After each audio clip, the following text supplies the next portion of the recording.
ओम युवा भारत हासी में आपका स्वागत है। चैनल को सब्सक्राइब कर बेल आइकन पर क्लिक करें। नरोहित आहार विहार सेवी समीक्षकारी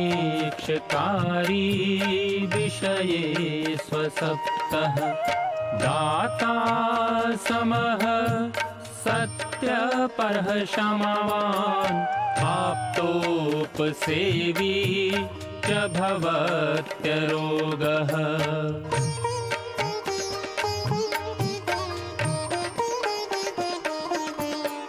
मतिर्वचः कर्म सुखानुबन्धी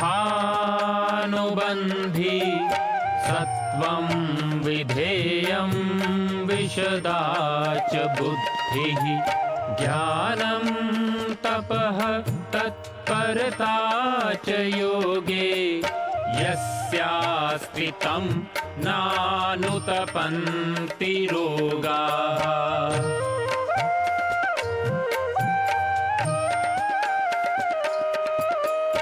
योगेन चित्तस्य पदेन वाचां मलं शरीरस्य च वैदिकेन योपाकरोतं प्रवरं मुनीनां पतञ्जलिं प्राञ्जलिरानतोऽस्मि पतञ्जलिं प्राञ्जलिरानतोऽस्मि पतञ्जलिं प्राञ्जलिरानतोऽस्मि।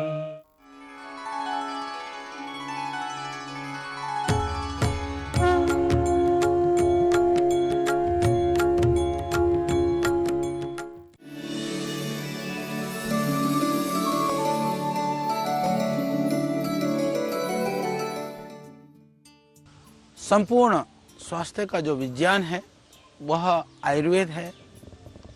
उस विज्ञान और दर्शन को लेकर के आयुर्वेद दर्शन के रूप में हम विविध चर्चाओं को लेकर के आपके सम्मुख उपस्थित हैं। हमने चर्चा की इससे पहले कि हमारी दिनचर्या कैसे होनी चाहिए या किस तरह के लोगों के साथ हमें व्यवहार करना चाहिए, किस तरह के लोगों के साथ व्यवहार नहीं करना चाहिए। अब हम चर्चा करने वाले हैं रात्रिचर्या कैसे होनी चाहिए। रात्रिचर्या का अर्थ है कि रात को हमें कैसा खाना पीना खाना चाहिए, कैसे सोना चाहिए। यानी कि हम यदि आयुर्वेद की दृष्टि से कहें तो ये रात और दिन को मिला करके दिवस कहा जाता है। यानी 24 घंटे को हम एक दिवस कहते हैं। तो इसको रात्रिचर्या को भी दिनचर्या का ही हम ऐसे अंग मानते हैं, पर हमने दो भागों में इसलिए बांटा क्योंकि दिन भर करने वाले काम थोड़े अलग तरह के होते हैं, रात्रि की स्थिति अलग होती है।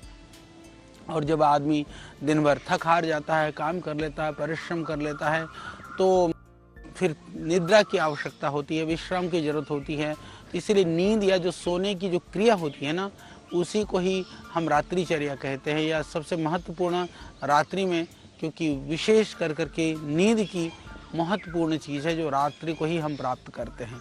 इसीलिए कहा कि हम उसको रात्रिचर्या के रूप में ही हम जानते हैं। मैं बात करता हूँ नींद या निद्रा के विषय में।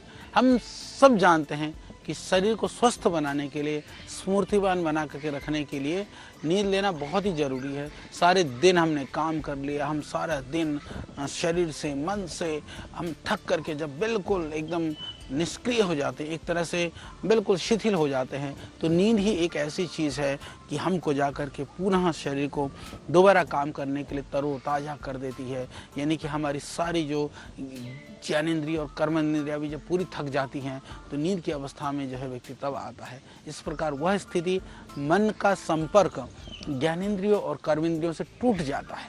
यानी जब हम नींद में होते हैं, ना हमारी कोई भी ज्ञानेंद्रिय काम कर रही होती है, ना कोई कर्मेंद्रिय काम कर रही होती है, हम सब जानते हैं।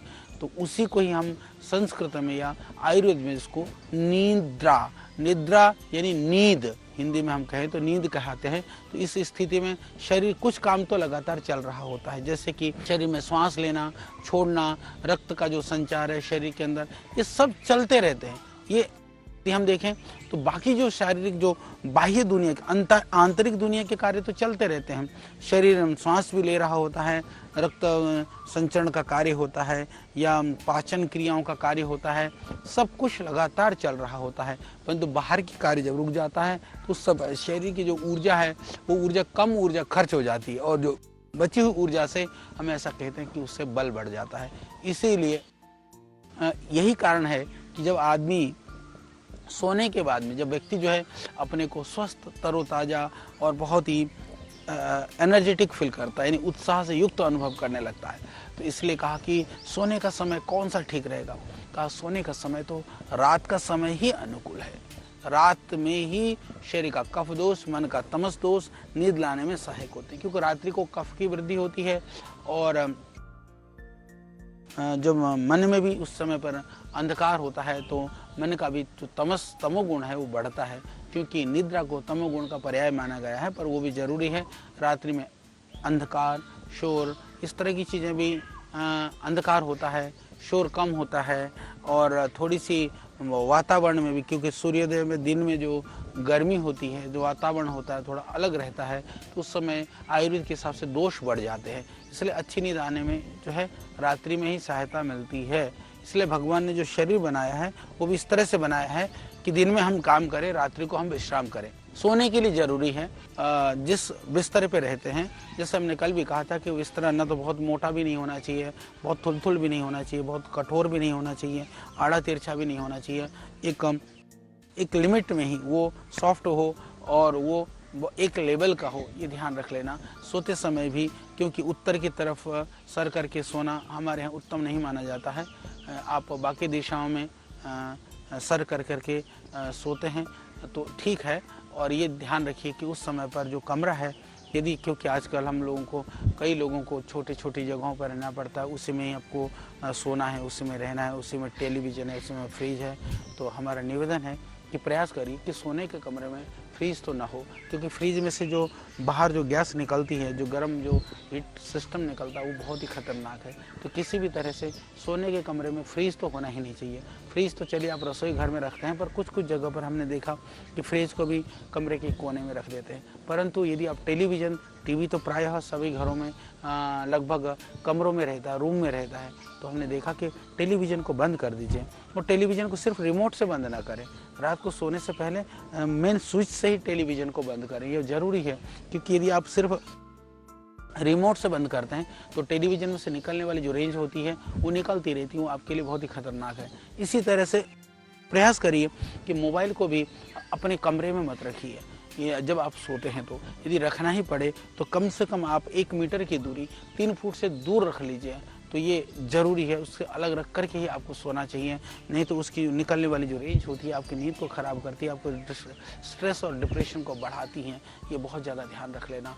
और शास्त्र में आयुर्वेद की दृष्टि से देखें तो ये जो डबल बेड वाली जो कहानियाँ हैं, डबल बेड में सोते हैं, उसके ऊपर विदेशों में रिसर्च हो चुका है कि डबल बेड में सोने से विविध तरह के जो रोग हैं वो पैदा होते हैं। रात को एक दूसरे की निद्रा में खलल डलता है, उससे एक दूसरे के व्यवहार स्वभाव में चिड़चिड़ापन आ जाता है। इस तरह के बहुत सारे रिसर्च भी हुए हैं और व्यवहारिक रूप से भी देखें तो ये इस तरह की चीज़ें होती हैं।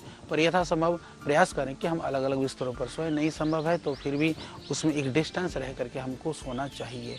और आयुर्वेद की दृष्टि से देखें तो आप देखेंगे प्राचीन काल में भी, गांव में भी आजकल देखेंगे, हमारे यहाँ शहरों में तो मजबूरी है, बिस्तर 24 घंटा लगा रहता है।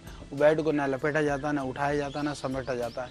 तो हमारे यहाँ तो बिस्तरे को रात को सोने के बाद में उसको हटा दिया जाता था, बिस्तरे को लपेट करके रख दिया जाता था, दोबारा सोना हो तो लगा दिया जाता था। क्योंकि उससे जब बिस्तरा लगा हुआ होता है या जब आपको कमरे के अंदर बेड बिछा हुआ दिखता है, तो जब आप कमरे में जाएंगे तो एक तरह से शरीर में आलस्य, एक तरह से प्रमाद या एक तरह से निद्रा की स्थिति होने लगती है। आदमी जाता है तो सोचता है थोड़ी सी फुर्सत में चलो अली थोड़ी सी कमर सीधी कर ले। क्योंकि जब आप किचन में जाते हैं तो जब आपके मन में कहीं ना कहीं वो संस्कार जागृत होने लगते हैं कि कोई किचन में खाने की चीज़ है कहीं पड़ी है तो आदमी उठा करके चलो भाई इसको खा लें।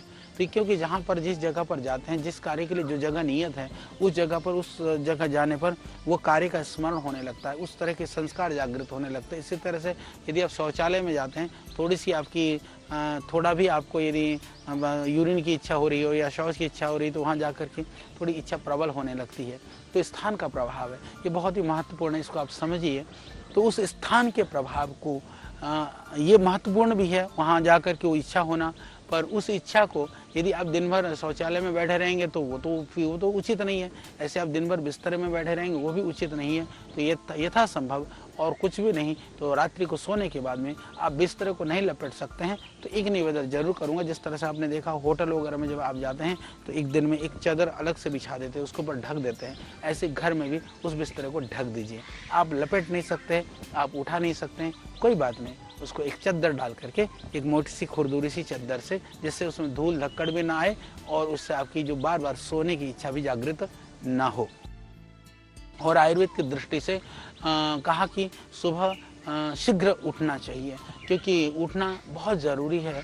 रात्रि के समय में तम का प्रभाव होता है, तब नींद अच्छी आती है। प्रातः शीघ्र उठने से वात कफ की जो प्रधानता होती है उस समय मल विसर्जन की क्रिया ठीक होती है। प्रातः काल जैसे हमने कहा कि उस समय पर वायु और कफ, क्योंकि वायु गति करता है, कफ चिकनाहट देता है, एक तरह से स्निग्धता देता है। तो वायु की गति और मल की स्निग्धता वो मल के निस्सारण में सहयोग करती है। इसीलिए कहा कि प्रातः काल उठना चाहिए। और सुबह सुबह मन भी बहुत खुश रहता है। आप देखा होगा प्रायः जितने भी झगड़े होते हैं, जितने भी दुनिया के अंदर जितने भी इस तरह के अनिष्टकारी कर्म होते हैं, यदि रिसर्च किया जाए तो प्रातः काल के समय के कर्म बहुत कम मिलेंगे आपको। रात्रि में या दिन में ज़्यादा इस तरह के कार्य होते हैं, यानी कि अपेक्षाकृत प्रातः काल का जो समय होता है बहुत ही शांत होता है। शरीर समय शांत होने की वजह से उस समय मन भी खुश रहता है। मन खुश रहेगा तो स्वाभाविक सी बात है शरीर में स्फूर्ति भी रहेगी, ताजगी भी रहेगी, आनंद भी रहेगा, उत्साह भी रहेगा। उस तरह की तत्व की उस समय पर वृद्धि होती है। सुबह उठ करके जैसे हमने आपको दिनचर्या में बताया कि किस तरह से आपको अपनी दिनचर्या करनी चाहिए, सुबह भ्रमण आदि के वातावरण वगैरह का, तो इसलिए हम बात करें निद्रा की, तो सही समय पर सोना, सही समय पर उठना ये बहुत ही ज़रूरी है, बहुत ही ज़रूरी है। और सोने से पहले किन बातों का ध्यान रखना है यह भी हमने आपको बताया। इसमें कुछ बात और ध्यान देने योग्य हैं। हम बात करेंगे रात्रि का भोजन कैसे करें या रात को स्वप्न अवस्था। इसमें जैसे एक अवस्था स्वप्न अवस्था कहा गया कि जब आदमी सोता है ना, एक तो निद्रा की स्थिति में होता है और उसके बाद दूसरी स्थिति होती है स्वप्न की स्थिति। आदमी उस समय पर निद्रा में जो है ना कुछ कुछ देखता रहता है। वो अवचेतन जो मन होता है ना वो संकल्प विकल्पों से घिरा रहता है। तो इस तरह से जिनको बहुत स्वप्न आते रहते हैं उस समय नींद गहरी और पूरी तरह से विश्राम देने वाली नहीं होती है, उसी को हम स्वप्न अवस्था कहते हैं। ध्यान रखना। सुषुप्त अवस्था दूसरी अवस्था होती है निद्रा में। निद्रा की स्थिति हो गई, स्वप्न अवस्था हो गया, सुषुप्त अवस्था। तो सुषुप्त अवस्था में क्या होता है कि हमारा जो मन और इंद्रियां दोनों निष्क्रिय होती हैं, जब नींद प्रगाढ़ और गहरी होती है। और सुषुप्त अवस्था की जो नींद होती है ना वही मनुष्य के शरीर को, मन को तरोताजा बना करके रख देती है। स्वप्न अवस्था में अधिक नींद भी थकावट दूर नहीं करती। आदमी को लगता है सो कर ओहो नींद नहीं पूरी हुई, रात को भी ना थकावट सी बनी रही, क्योंकि उस समय पर आप गहरी नींद में नहीं होते हैं। आप एक तरह से आप तंद्रा की स्थिति में होते हैं, आप स्वप्न की स्थिति में होते हैं। तो ऐसी स्थिति होती है, इसलिए ज़रूरी है कि नींद थकावट दूर करे। ऐसी नींद लाने के लिए थकावट वाले परिश्रम, यानी परिश्रम को करना तो जरूरी है, शारीरिक श्रम को तो करना जरूरी है, पर मानसिक रूप से भी अपने आप को शांत रखना बहुत जरूरी है। जो मानसिक रूप से, जिसके विषय में विदुर नीति में बहुत बृहद और विस्तृत वर्णन है। महर्षि विदुर धृतराष्ट्र को कहते हैं, धृतराष्ट्र कहता है कि मेरे को नींद नहीं आ रही है, मैं बहुत बेचैन हूँ, मैं बहुत परेशान हूँ, मैं क्या करूँ। तो उन्होंने बहुत सुंदर उस यहाँ पर वर्णन किया है कि नींद राजन, हे धृतराष्ट्र, नींद किसको नहीं आती है। उन्होंने कहा चोरों को नींद नहीं आती है, व्यभिचारियों को नींद नहीं आती है, जो कर्ज में है उनको नींद नहीं आती है, जो बहुत ज़्यादा अवसाद में उनको नींद नहीं आती है। उन्होंने बहुत सारे कारण गिनाए। उसके वो विदुर नीति का भी आपको कभी रुचि रहेगी तो हम अलग से चर्चा करेंगे, पर उसके बहुत सारे कारण हैं। उन कारणों से क्या पैदा होता है, कारण कुछ भी हो, उस कारण से मानसिक रूप से जो है हमको जब क्रोध होता है किसी भी कारण से, आप ध्यान रखिए, क्रोध के कितने कारण हो सकते हैं जिससे भय होता है। दिवालियापन का भय, किसी तरह से खोने का भय, साधन का अभाव का भय, कोई भी भय। फिर शोक, शोक का कोई किसी की मृत्यु की बात हो, किसी की रोग की बात हो, किसी का जाने की बात हो, जहाँ शोक होता है, जहाँ चिंता होती है कि कैसे होगा, कैसे करेंगे, ये तो बहुत ही भयानक है, कैसे जिंदगी कटेगी, इस तरह की चिंता। यानी कि क्रोध, भय, शोक, चिंता, ये 4 शब्द हैं। वैसे बहुत हम लोग शास्त्रों में भी बहुत प्रयोग करते हैं। नहीं, हमारे दर्शन उपनिषद में, अध्यात्म में जब आप कथा सुनते हैं, प्रवचन सुनते हैं, बाबा को सुनते हैं, साधु को सुनते हैं, आप कथा वालों को सुनते हो, देवियों को सुनते हैं, देवताओं को सुनते हैं, तो ये बात बहुत करते हैं लोग। क्रोध की बात, भय, शोक, चिंता की बात हम बहुत सुनाते हैं कि इनसे बचना चाहिए, ये विकार हैं। पर हमको ये भी तो ध्यान रखना चाहिए कि क्रोध होता क्यों है, भय आता क्यों है, शोक की स्थिति क्यों बनती है, चिंता होती क्यों है। तो यदि इन स्थितियों से बचें, इन्हीं सारे विकारों के जड़, चाहे संसार के अंदर जितनी भी घटनाएं हैं, जितनी भी परिस्थितियां हैं, जितनी भी प्रतिकूलताएं हैं, जितना भी हमारे मन के विरुद्ध जो चीज़ें हैं, वह हमको ये 4 रूपों में ही हमारे सामने प्रकट होते हैं। क्रोध के रूप में, भय के रूप में, शोक के रूप में, चिंता के रूप में। तो ये विकारों को जितना रहित होगा आदमी परिस्थितियों को, देखिए, फिर मैं एक बार बार एक बात को हमेशा कहता हूँ कि हम परिस्थितियों को शायद तुरंत तत्काल हम नहीं बदल सकते हैं, पर मन को तो समझा करके बदल सकते हैं। क्योंकि परिस्थितियाँ, अनेक परिस्थितियाँ होती हैं, परिस्थितियाँ हजारों होती हैं, परिस्थितियाँ लाखों भी हो सकती हैं, पर मेरा मन तो एक है ना। तो परिस्थितियों को मैं काबू नहीं कर सकता, तो मैं अपने मन को काबू करने का प्रयास तो कर सकता हूँ ना। इसीलिए कहा ना कि मन चंगा तो कटौती में गंगा। हमने मन के संदर्भ में जो चर्चा की थी, तो मैंने आपको इस बात को बहुत अच्छी तरह से बताने का प्रयास किया था। इसलिए प्रयास करिए कि इस मन को विकारों से रहित करना है। तो परिस्थितियों को हम नहीं बदल सकते हैं, तो भी मेरा निवेदन है कि हम अपने आप को इतना मजबूत और दृढ़ बनाएं। क्योंकि मन, ये ठीक है, जब मन विचलित होता है, चंचल होता है, तो ये बहुत ही हमको ले जाकर के डुबो देता है चुल्लू भर पानी में। पर यही मन शक्तिशाली होता है, बलशाली होता है, यह ऊर्जा से परिपूर्ण होता है। तो हमको ये संपूर्ण शक्ति का केंद्र भी यह मन है। तो इसीलिए इस मन को विकारों से युक्त नहीं, विकारों से रहित करने के लिए, विकारों को निर्मूल करने के लिए हमको प्रयास करना चाहिए। जिसका मन जितना पवित्र है, जितना विकारों से रहित है, उस व्यक्ति को फिर नींद भी आएगी। और विकारों से युक्त होगा तो नींद नहीं आएगी। नींद नहीं आएगी, उसी को अनिद्रा कहते हैं। यानी अनिद्रा रोग से ग्रसित उस व्यक्ति को कहा जाता है। इसके लिए वो व्यक्ति विविध तरह के मानसिक और शारीरिक विकारों से पीड़ित रहते हैं। तो ये शारीरिक और मानसिक विकारों से आपको बचना है, तो अच्छी नींद लानी है। और अच्छी नींद के लिए, जैसे मैंने कहा, ये बहुत ज़रूरी है, इस चीज़ को समझिए कि मुख्य कारण आयुर्वेद में भी यही गिनाया गया है कि मुख्य कारण है भय, चिंता, शोक और क्रोध। इनसे बचिए। तो इनसे एक तो है उपचार। आप कहेंगे जी उपचार क्या है? उपचार ये है कि आपको उन कारणों में एक तो औषधि लेना। औषधि तो हम बताएंगे, दूसरे कारण को भी बताएंगे, पर मुख्य कारण है कि आप उन परिस्थितियों में विचलित न हो, अपने आप को कमजोर न समझें, दीनहीन न समझें। उन परिस्थितियों में आप अपने आप को, जैसे कहते हैं ना, आदमी सोचता है कि अब संसार में मेरे लिए बचा ही क्या है, अब रह क्या गया है। नहीं, आप अपने मनोबल को मजबूत करिए, मानसिक शक्ति को इकट्ठा करिए। इसके लिए तो अध्यात्म की जरूरत है, इसके लिए साधना की जरूरत की जाती है, इसके लिए ध्यान किया जाता है, इसके लिए भजन किया जाता है, इसके लिए सत्संग किया जाता है। यदि आप भजन करते हैं, सत्संग करते हैं, फिर भी नींद नहीं आती, तो क्षमा करिएगा, कहीं तो कुछ गड़बड़ है। यदि ऐसी स्थिति भी हो जाए तो मैं आपसे निवेदन करना चाहता हूँ, यदि नींद नहीं आती है तो आप जो आपको बहुत अच्छा लगता हो ऐसे मंत्र गुनगुनाइए, ऐसे भजन गुनगुनाइए, ऐसे श्लोक गाइए, इस तरह की चिंतन करिए। और फिर भी नहीं होता है तो आप लेट करके, सीधे लेट करके आप श्वास को देखना शुरू करिए। कुछ नहीं करना कि दाएं नासिका से श्वास अंदर जा रहा, बाएं से जा रहा। न श्वास को रोकना है, न श्वास को तेज करना है, न मंद करना है, सिर्फ देखना है। और धीरे धीरे आप देखते रहेंगे बाएं नासिका से श्वास अंदर, फिर दाएं से बाहर, दाएं से अंदर, बाएं से अंदर। आप देखते रहेंगे, थोड़ी देर आप प्रयास करिए, उसको देखने का प्रयास करिए।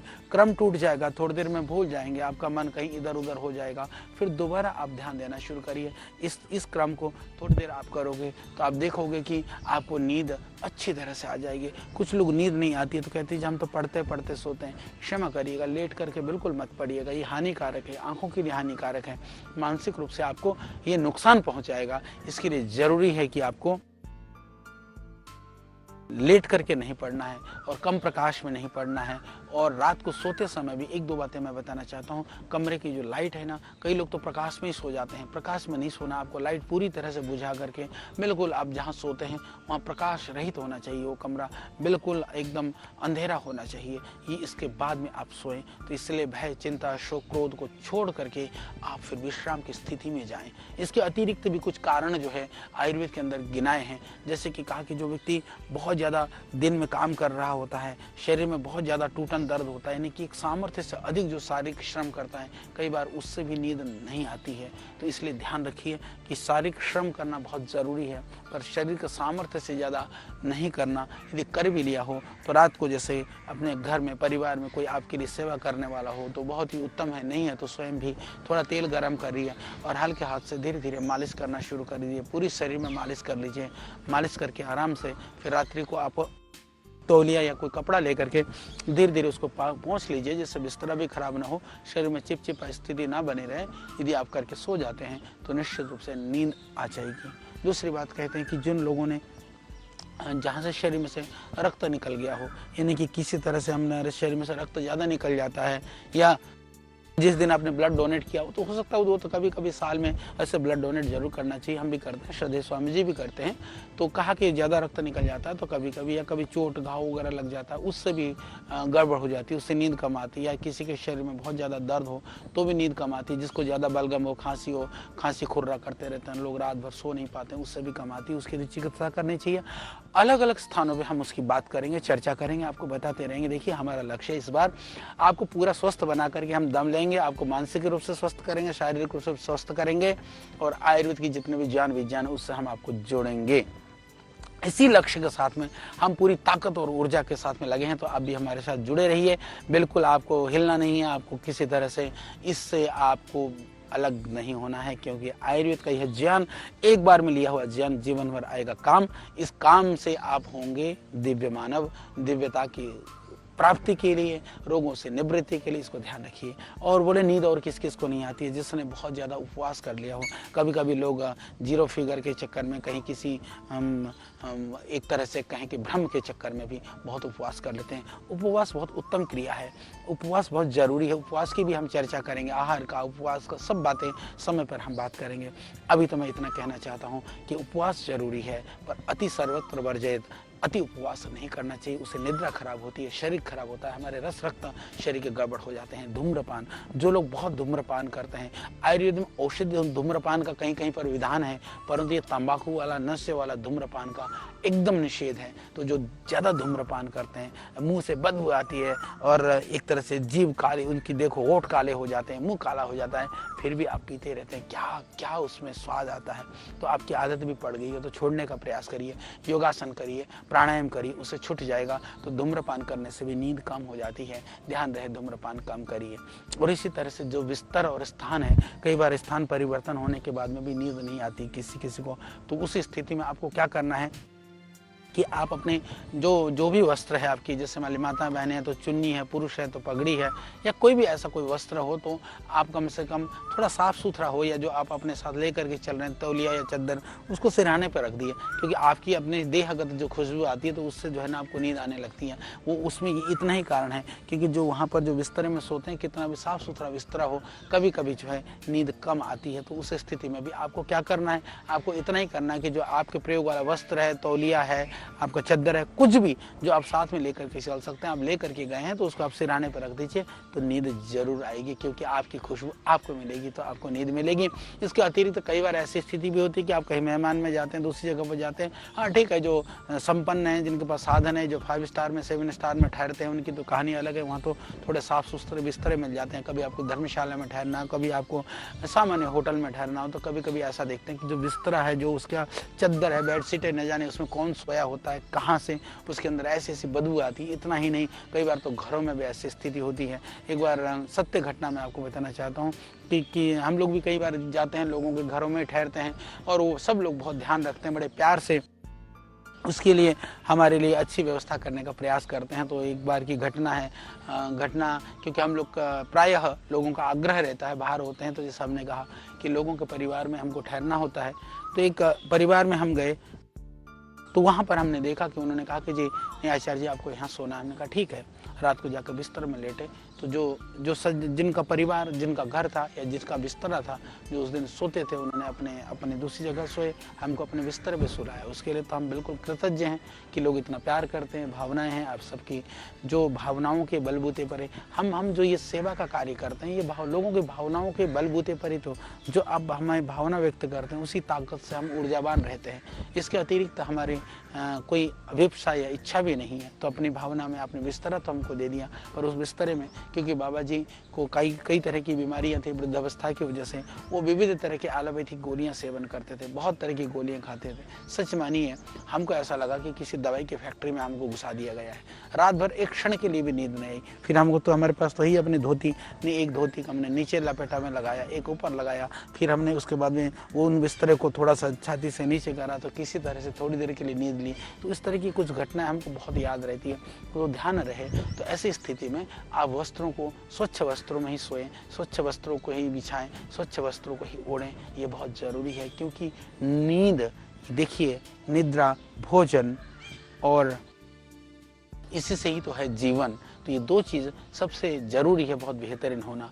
तो कई बार क्या होता है कि आदमी बहुत सत्वगुण में होता है, तभी नींद कम आती है। इसीलिए कहा कि जो संत महात्मा होते हैं और जो लोग बहुत साधना करते हैं, उनको भी नींद कम आती है। तो सत्वगुण की अधिकता से निद्रा, वो तो बैठे बैठे समाधि में ही अपनी जितनी ज़रूरत है वो निद्रा को कई बार पूरी कर लेते हैं। उस स्थिति में निद्रा कम आती है। यदि ऐसी स्थिति बन जाए तो ये तो बहुत ही अद्भुत स्थिति है। इसमें तमोगुण की कमी से भी नींद कम आती है। तो वहाँ पर कोई रोग नहीं है, बीमारी नहीं है, पर आप तमोगुणी हैं फिर भी नींद नहीं आती, तो वो तो खतरनाक है, ये ध्यान रख लीजिएगा। फिर बात करते हैं वृद्धावस्था में भी। जैसे हमने कहा कि जो बुढ़ापे में हैं, जिनको कई सारी तरह के दर्द है, और शरीर में दर्द है, सूजन है, शोथ है, शूल है, उनको भी नहीं आती है। जिसको उल्टी वगैरह होते रहते हैं, और कई बार जिनको दस्त वगैरह हो रहे हों, और कई बार जो बहुत सर में भारीपन वगैरह रहता है, तो उनको भी नींद कम आती है। तो ये नींद कम क्यों आती है, हमने इन विषयों में आपको बताया है। और ये आप ध्यान रखिए कि नींद न आने के उपाय, कुछ उपाय मैंने साथ साथ में थोड़ा सा नींद लाने की विधि भी बताई। अब मैं विधिवत आपको बताने का प्रयास करता हूँ। निद्रा को दूर करना हो तो हम क्या करें। यदि आयुर्वेद की दृष्टि से देखें तो निद्रा को दूर करने के लिए, जैसे मैंने कहा कि जो काम, क्रोध, लोभ, मद, मोह, ईर्ष्या, द्वेष जो है, हमारा भय, क्रोध, इन चीज़ों को दूर करने का हमको उपाय करने चाहिए। इन उपायों से ही हम अपनी नींद को सही ढंग से ला सकते हैं। तो इसके अतिरिक्त क्या करें, ये अभी हम निरंतर इसकी चर्चा करते रहेंगे, क्रमशः ये चलता रहेगा कि इस उपायों के विषय में अभी मैं आपको बताने वाला हूँ। तो क्रमशः इसको आप देखते रहिएगा। अगले एपिसोड के अंदर हम इसकी चर्चा करेंगे। ऋषियों के ज्ञान से लेकर प्रकृति के वरदान तक, आयु के विज्ञान से लेकर आयुर्वेद के सिद्धांत तक, प्राचीन चिकित्सा पद्धति के हर पहलू का प्रासंगिक विवेचन। ऋषिकल्प श्रद्धेय आचार्य बालकृष्ण जी द्वारा सरल भाषा में स्वरचित सृजन, हिंदी, अंग्रेजी सहित विश्व के 70 से अधिक भाषाओं में लाखों की संख्या में प्रकाशित बेस्ट सेलर अद्वितीय ग्रंथ आयुर्वेद सिद्धांत रहस्य। आज ही करना है। आयुर्वेद से स्वस्थ जीवन का आधार पाएं।